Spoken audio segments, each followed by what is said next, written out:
dari ibu. Jadi pada pagi hari ini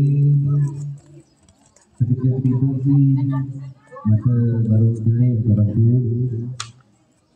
Kita sudah disuruh berkumpul pada pagi hari ini di depan penginapan kita ini. Kita mulai saja. Bismillahirrahmanirrahim. Assalamualaikum warahmatullahi wabarakatuh. Baik, semangat, saya lagi. Assalamualaikum warahmatullahi wabarakatuh.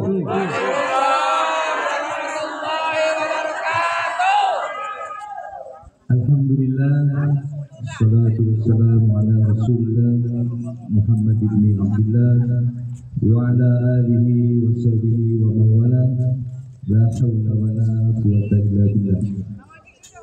Asyhadu an la ilaha illallah wahdahu la syarika lah wa asyhadu anna sayyidana wa nabiyyana Muhammadan abduhu wa rasuluh. Allahumma shalli wa sallim wa barik ala sayyidina wa maulana Muhammadin wa ala alihi wa sahbihi wa sallam. Alhamdulillah, pertama-tama marilah kita panjatkan puji dan syukur kehadirat Allah Subhanahu wa taala, Tuhan yang Maha Kuasa, karena atas limpahan rahmat, taufik serta hidayahnya kita masih dikaruniai nikmat iman, nikmat Islam, serta nikmat kesehatan jasmani dan rohani oleh Allah Subhanahu wa taala. Sehingga dengan nikmat-nikmat yang dikaruniai Allah Subhanahu wa taala tersebut, kita dapat berkumpul pada pagi hari ini. Dari semalam kita berkumpul di pantai Samudra Indah ini. Alhamdulillah ibu-ibu ya, itu adalah berkat daripada Allah Subhanahu wa taala yang tidak terhingga kepada kita. Yaitu nikmat kesehatan dan nikmat umur. Ada orang yang dikasih nikmat harta tapi dia sakit. Aku ini sakit jantung, sakit ginjal, cuci darah.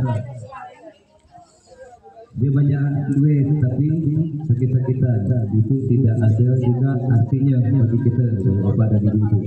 Tetapi pada pagi hari ini alhamdulillah kita diberikan kesehatan dan nikmat panjang umur. Mudah-mudahan nanti di tahun depan nanti kita dapat hadir lagi di sini. Amin. Diketemukan oleh Allah Subhanahu wa taala kembali dalam keadaan sehat walafiat. Walaupun sakit-sakit sedikit, sakit bening, sakit apa ni, gila-gila sedikit badan itu biasa. Mana ada cerita manusia yang tidak pernah sakit? Itu malaikat namanya kalau tidak pernah sakit. Kecuali Pak Joakmal malam tadi ini alhamdulillah Bu, umurnya udah 60. Ketua kelas ini 60 lebih. Tetapi alhamdulillah badan masih sehat. Malam tadi dari lepas isya sampai jam 12 malam tak boleh berhenti. Jam 1 malam. Pagi ini bangun lagi. Jam 9.05 bangun lagi dah. Tak sakit. Berarti nikmat doanya ibu-ibu. Itulah nikmat yang terbesar ibu. Aku akan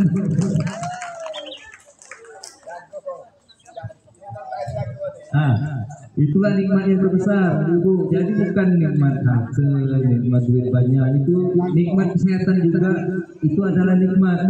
Nikmat umur juga itu adalah nikmat yang diberikan oleh Allah Subhanahu wa taala yang harus kita syukuri. Seharusnya kita bahagia pada pagi hari ini.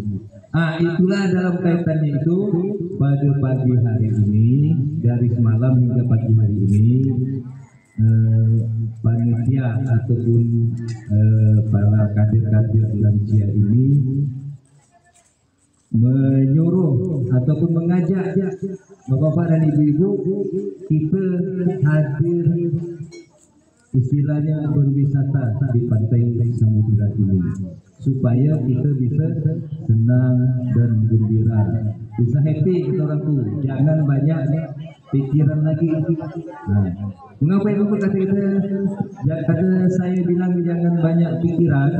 Karena di umur, di usia bapak-bapak dan ibu-ibu sekarang ini, usahakan tidak banyak lagi pikiran yang membebani. Coba akan lagi.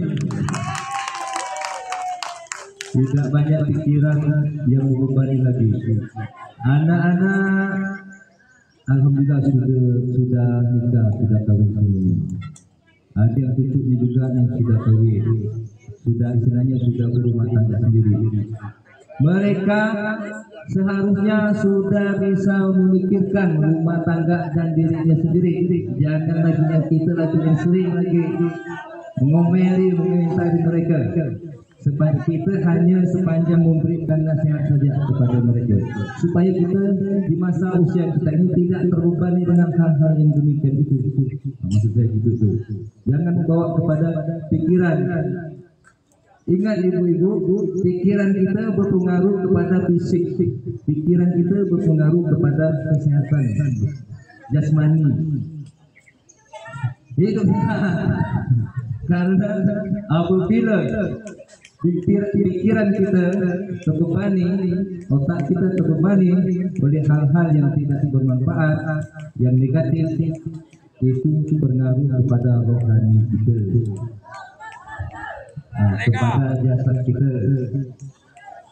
kepada jasad kita, makanya 70% itu penyakit fisik itu bukan dari pengaruh makanan yang kita makan, banyak pikiran kita.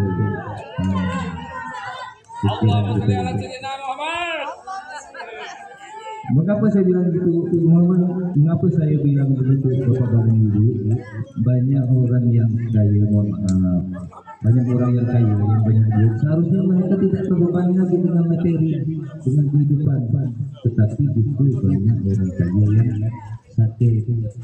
Mereka banyak duit, selalu makan nyaman.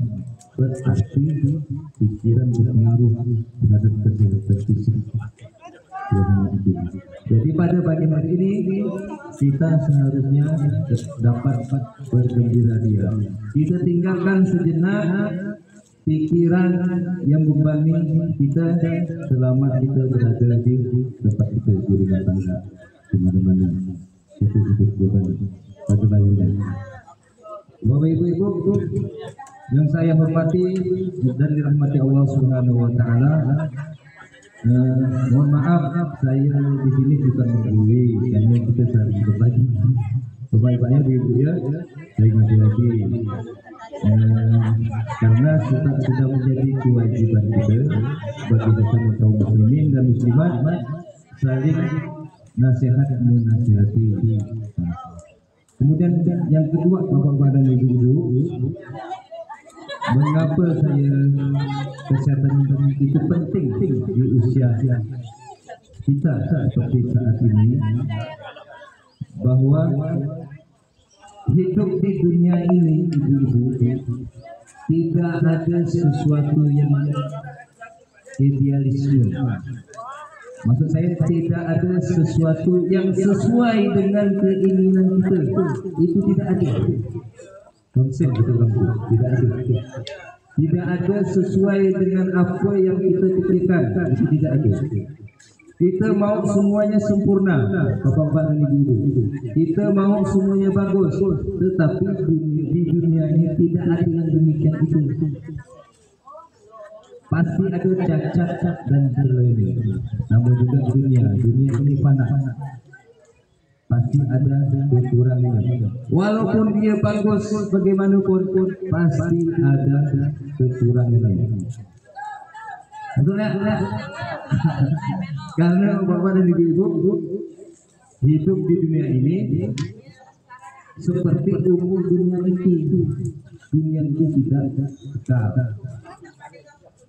Dunia itu suatu yang tidak kekal dan punya akhir daripada dunia yaitu kiamat nanti. Akhir daripada umat manusia yaitu kematian. Kullu nafsin dha'iqatul mau setiap makhluk yang bernyawa pasti akan merasakan mati, meninggal dunia. Itulah yang membuat hidup di dunia ini tidak idealisme, tidak selalu tidak sesuai dengan apa yang kita inginkan. Ingat ibu-ibu, selalu tidak sesuai dengan apa yang diinginkan kita. Keinginan kita mau sempurna, tetapi kenyataannya tidak demikian. Ada nanti menantu cantik, bagus, tetapi ada terbang itu semua kita. Ada tadi menantu cantik, banyak duit, kerja kantor, balik rumah, tinggalkan yang apa? Tak bisa masak, tak ada cuci. Itu maksud saya. Ada sebaliknya, dia rajin di rumah, dia bisa nyuci, dia rajin rumah, tetapi dia diam, tidak ada kerja apapun, hanya gaji daripada suami. Maksud saya itu tidak ada yang sempurna di dunia ini. Maksud itu sempurna, tetapi tidak sempurna. Ada juga dua-duanya, dia rajin, dia banyak duit, dia kerjanya, tetapi tinggal jauh. Jangankan sebulan sekali, seminggu sekali nak nengok kita, entah sakit ke entah apa. Alamak, ini sakit ke, baik di rumah ni, jauh nanti kita. Setahun pun susah, lebaran susah, dia datang. Maksud itu, maksud saya seperti itu. Sudah sempurna pun masih ada kecil. Itulah tidak ada yang sempurna. Jadi maksud saya, kita jangan terbebani oleh hal-hal yang demikian itu, karena kita menuntut sesuatu hal yang tidak pernah akan terjadi, bapak-bapak itu, karena tidak ada sesuatu yang sempurna di dalam dunia ini, selalu ada cacat celahnya. Untuk itu bebaskan pikiran kita, bebaskan hati kita supaya melihat sesuatu yang terbaik. Apa yang dapat kita lakukan saat ini, kita lakukan yang terbaik. Terserah orang nilai dari sisi negatif maupun sisi positifnya. Selama itu kita bisa lakukan yang terbaik, itulah yang mesti kita lakukan. Itu maksud saya. Kemudian yang ketiga, ini terakhir, yang terakhir sekali, bahwa untuk itu yang paling penting sekarang ini untuk menghadapi daripada semua itu,